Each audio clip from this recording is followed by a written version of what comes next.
Good morning friend, তোমরা সবাই কেমন আছো? আশা করি খুব ভালো আছো, সুস্থ আছো। আমরাও ভালো আছি। দেবনাথ ফ্যামিলিতে তোমাদের আরেকবার স্বাগত। আজকে হচ্ছে বুধবার আর বাজে হচ্ছে ভোর 6টা বাজতে 5 মিনিট বাকি। তা 5:30তেই ঘুম ভেঙে গেছে। দেবনাথ তো একই সময় যায়, তো ওই জন্য 5:30তেই ঘুম ভেঙে যায়। ওই বাড়ি থাকতে 4:30টায় উঠতো। কেন 4:30 উঠলে 4:40-এর একটা ট্রেন ছিল, সেটা ধরে যাদবপুরে আসতো, ওই জন্য 4:30। আর এখানে আসাতে 5:30 পৌনে 6টা এরকম সময় বাড়ি থেকে বেরোয়। তাও চলে গেলে কী হয় বলো তো, মাঝে মাঝে একটু 10 মিনিট আধ ঘন্টার জন্য একটু শুয়ে থাকি, যে না উঠে পরে কাজ সারবো।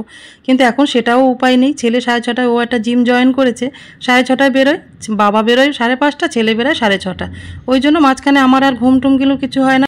হয় ভালোর জন্যই হয়। ছেলের আর বাবার মাঝখানে পড়ে আমার কিছু খারাপ অভ্যেস ছিল, সেটাও ভালো হয়ে গেছে। এমনিতেই ভোরবেলা ওঠাটা আমাদের শরীরের জন্য যেন ভালো, আর আমাদের মতন হাউস ওয়াইফদের জন্য আরও ভালো। কেন আমরা সময়ের কাজটা সময় গুছিয়ে করতে পারি।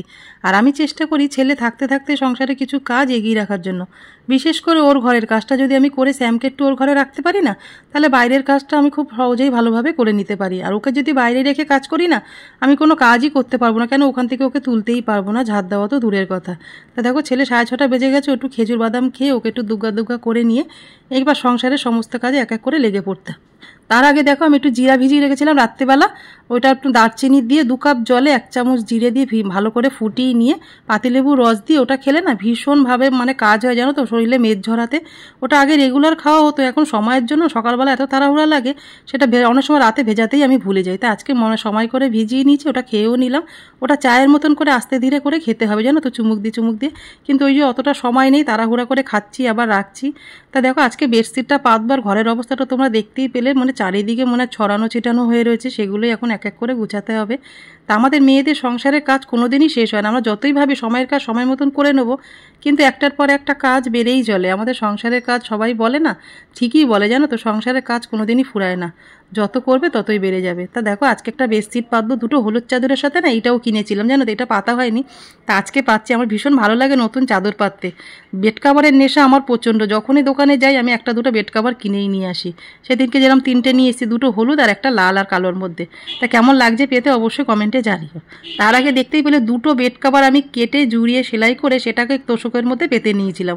ওটা পেতে নিলে কী বলো, পুরনো চাদর তো অনেক সময় আমরা ফেলে দিই, কিন্তু 2টো চাদরকে একসাথে করে যদি এইভাবে পেতে নিতে পারো না, দেখবে গদিটাও ভালো থাকে আর ওপরে চাদরটাও বেশ ভালো নোংরা হয় না। তা দেখো আমার বেডশিট তো চেঞ্জ করা হয়ে গেছে, চারিদিকে গুছিয়ে নিয়ে এবার ঘরটা একবারে এক এক করে ঝাড় দিয়ে নেবো, নিয়ে এবার ঘর মুছবো, ব্যাস এই কাজগুলো করবো। তা চলো তোমরা আজকে তোমাদেরকে সাথে নিয়ে আজকে সকালটা শুরু করেছি। তা তোমরা পুরো ব্লগটা দেখতে থাকো, আশা করছি তোমাদের ভালোই লাগবে।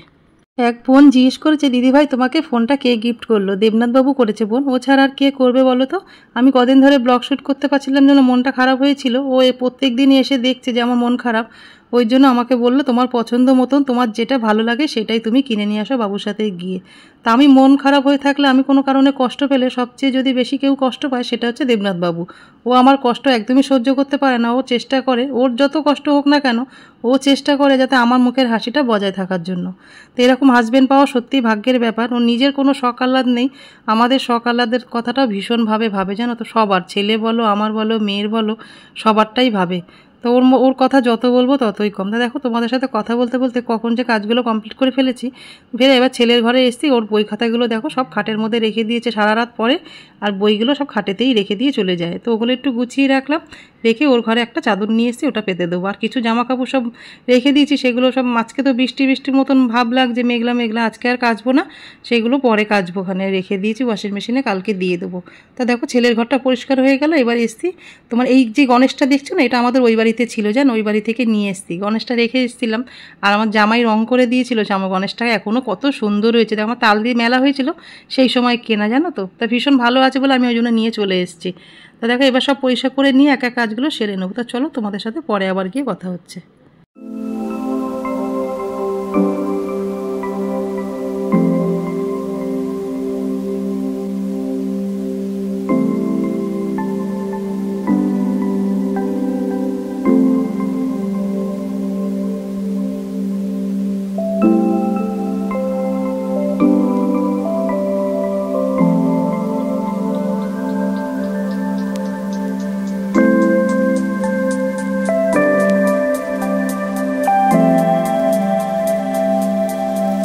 পরে তোমাদের সাথে আবার কথা বলতে চলে আসো। সকাল সেই 6টায় উঠেছি, সেই থেকে যে কাজ করছি, এখনো পর্যন্ত স্নান করার সময় পাইনি।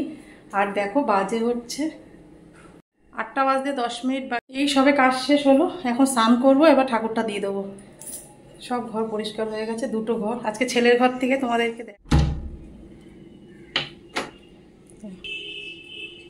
এই ছেলের ঘরটা একটু পরিষ্কার করে নিলাম। ছেলে সকালে বাড়ি না থাকলে ভালোভাবে পরিষ্কারটা করা যায়।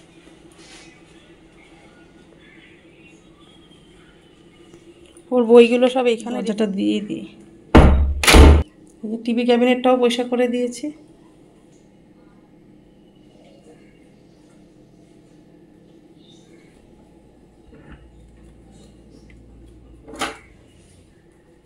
এই যে আমাদের বেডরুমটা পরিষ্কার করে ফেলেছি পুরো।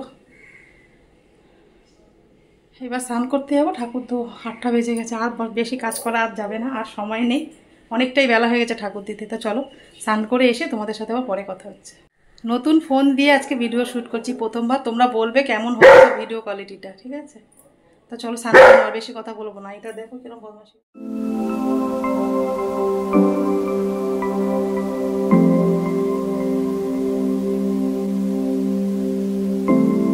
এই দেখো স্নান করে চলে এসেছি, অনেকটা বেলা হয়ে গেছে জান আজকে, আর ভীষণ গরমও হচ্ছে, পাখা বন্ধ করে একদম থাকা যাচ্ছে না।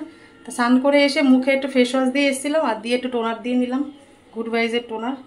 আর তোমার এই দেখো এবার মাখবো একটা ময়শ্চারাইজার, ডে ক্রিম একটা। তারপরে অবশ্যই সানস্ক্রিনটা অবশ্যই মাখবে, কেন আমরা রান্নাঘরে বেশিটা সময় কাটাই, আর যেখানেই রোদের আলো থাকে সেখান থেকে সকালবেলা থেকেই সানস্ক্রিনটা মেখে নিয়ে কাজ করা ভালো। স্কিনটা এমনিতেই আমাদের মানে অযত্নে, খুব একটা যত্ন আমরা করতে পারি না সংসারের কাজের চাপে, যতটা পারি একটুখানি প্রোটেকশান নিয়ে মানে যুদ্ধে নামা ভালো আর কি। যেটা করতে যাওয়া মানে আমাদের একটা যুদ্ধ করার মতন, সেখানে একটু প্রোটেকশান না নিয়ে গেলে হবে বলো? বয়সটা তো বাড়ছে নাকি।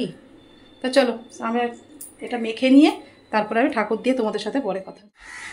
সুন্দর ফুল ফুটেছে দেখো, ভাবলাম ঠাকুর দিয়ে তোমাদেরকে একবার দেখাই।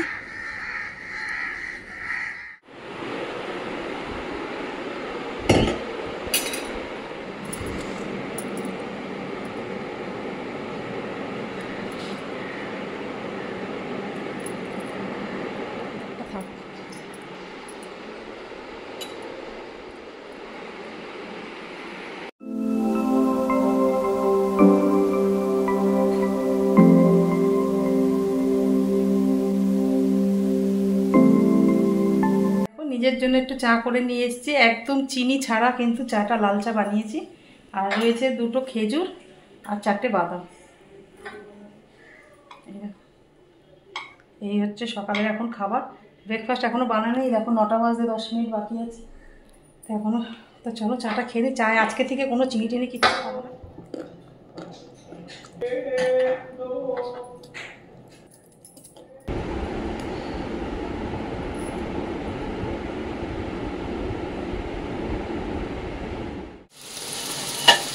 ভাজা হয়ে যাবে, কিচ্ছু করুন। চা খাওয়ার পরে তোমাদের সাথে আর একটু কথা বলা হয়নি। এই যে রান্নার জোগাড় করছিলাম সব কিছু, আর আজকে ভাত হয়ে গেছে, আর এই যে উচ্ছে আলু আর একটুখানি কুমড়ো ছিল, ওইটা দিয়ে সব একটা কালো জিরে দিয়ে ভাজা করে নিয়েছি। আর আজকে রান্না করবো স্পেশাল বোয়াল মাছের রেসিপি, তোমাদের সাথে শেয়ার করবো বলে ওগুলো আর কিছু দেখাইনি। বানাবো হচ্ছে পোস্ত বোয়াল। তার জন্য দেখো পোস্ত তো লাগবেই, পোস্ত আর কাজু বাদাম আমি গরম জলে একটু ভিজিয়ে রেখেছি, কেন পোস্ত না মিক্সিতে দিলে না একদম বাটা হতে চায় না জানো। তোর সাথে কাজু রয়েছে, আর গরম জলে দিলে মানে পোস্তটা খুব নরম হয়ে যায়, ওটা ভালো মিহি হবে আর কি।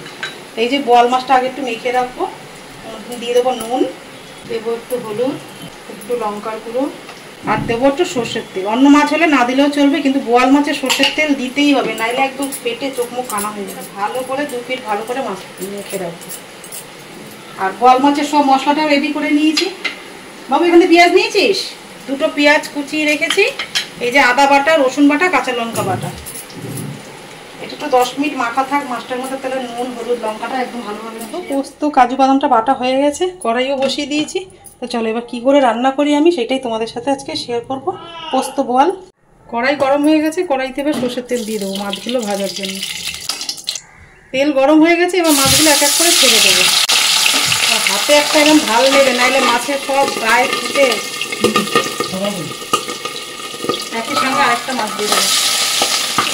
একটু হয়ে গেলে খুব সাবধানে ভাজবে, হাতে কিন্তু একটা ঢাল অবশ্যই নেবে, এই আমার মতন এরকম, নাইলে চোখ মুখ কানা হয়ে যাবে। কি হয়েছে মা?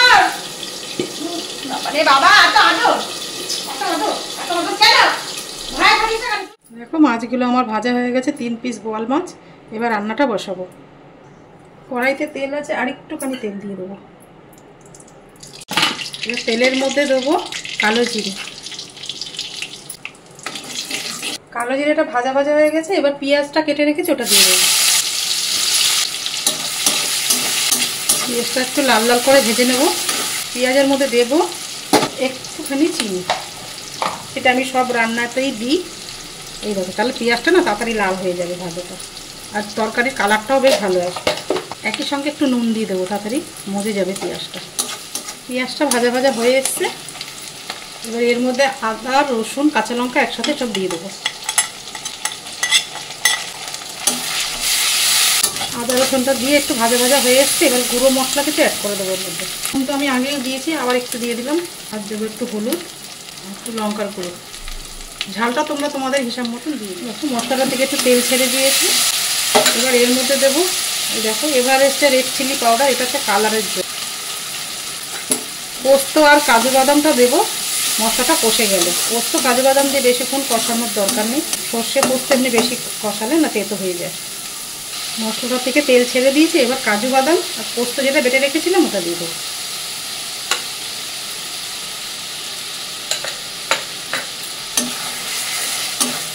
দেখো মশলাটা একদম কষে গেছে। দিয়ে দেবো 3টে কাঁচা লঙ্কা, আর যেটার মধ্যে পোস্ত বেটেছিলাম সেই মশলা ধোয়া জলটা দিয়ে দেবো। দেখো জল দিয়ে দিয়েছি। এবার একটু ঢেকে রাখবো। দেখো বেঁচে যাওয়া যে পোস্তটা ছিল সেটার মধ্যে আমি একটু সর্ষের তেল দিয়ে ফ্রিজে রেখে দেবো। দেখবে মশলাটা নষ্ট হবে না। সর্ষে পোস্ত যদি মানে দেওয়ার পরে এক্সট্রা তো অনেক সময় থেকে যায়, সেই জন্য একটু সর্ষের তেল দিয়ে রাখবে। সর্ষে পোস্তটা দেখবে অনেকদিন, 2-3 দিন ভালো থাকবে। এটা ভালো করে নেড়ে ব্যাস, 2 দিনের জন্য কোনো অসুবিধা নেই। ঝোলটা আমার ফুটে উঠেছে। আর মাছটা দিয়ে দেবো।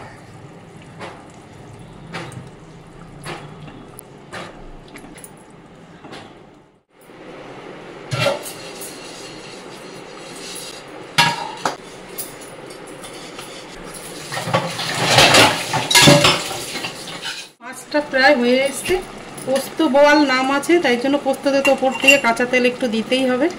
সেই জন্য ওপর থেকে অল্প একটু কাঁচা তেল দিয়ে দিলাম। আর দেবো ওপর থেকে একটু ধনেপাতা কুচি। ব্যাস, আমার পোস্ত বোয়াল একদম রেডি হয়ে গেছে। এবার নামিয়ে নেব। এরকম একটা প্লেট নিয়ে নিয়েছি।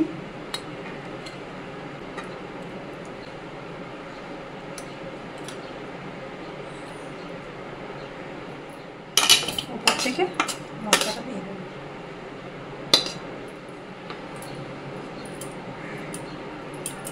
থেকে একটু ধনেপাতা দিয়ে দেবো। কেমন লাগলো রেসিপিটা অবশ্য কমেন্টে জানিও। রেডি হয়ে গেল আমার পোস্ত বোয়াল।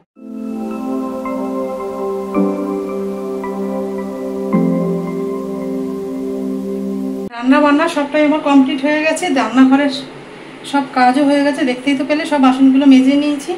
এইবার একটু স্নান করে ঠাকুর দেবো। বাজে হচ্ছে এখন দেখো 2টো বাজতে 2 মিনিট বাকি। কী করে যে বেলা হয়ে যায় বুঝতেই পারি না সকাল থেকে। তো চলো তোমাদেরকে একবার দেখিয়ে দিই আজকে বুধবারের দুপুরের মেনুটা। এই দেখো, পোস্ত বোয়াল তো করলাম, আর হচ্ছে সেই কুমড়ো অল্প একটু ছিল, উচ্ছে আলু কুমড়ো দিয়ে একটু ভাজা করেছি। আর ব্যাস দুপুরের ভাত। ব্যাস এই হচ্ছে রান্না আজকে বুধবারের দুপুরের। চলো খাওয়ার সময় পরে তোমাদের সাথে আবার কথা হবে।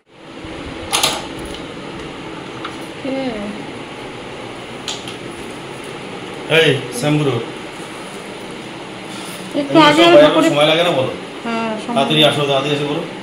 দেবনাথবাবু বাড়ি চলে এসছে। একসঙ্গে ছেলেও দেখছি বাড়িতে ঢুকেছে। 3টে বাজে জানো তো। ছেলে অনেক সময় 4টে আসে, আজকে তো তাড়াতাড়ি এসছে। তা সবাই মিলে খেতে বসে পড়েছি আর পোস্ত বোয়ালের মজা নিচ্ছি বিগ বস দেখতে দেখতে। কারা কারা বিগ বস দেখছো অবশ্য কমেন্টে জানিও। সকাল থেকে যে ব্লগটা শুরু করেছিলাম এই পর্যন্তই রাখলাম। যদি তোমাদের কিছু ভালো থাকে লাইক কমেন্ট শেয়ার করো। আমার চ্যানেল নতুন হলে সাবস্ক্রাইব করো।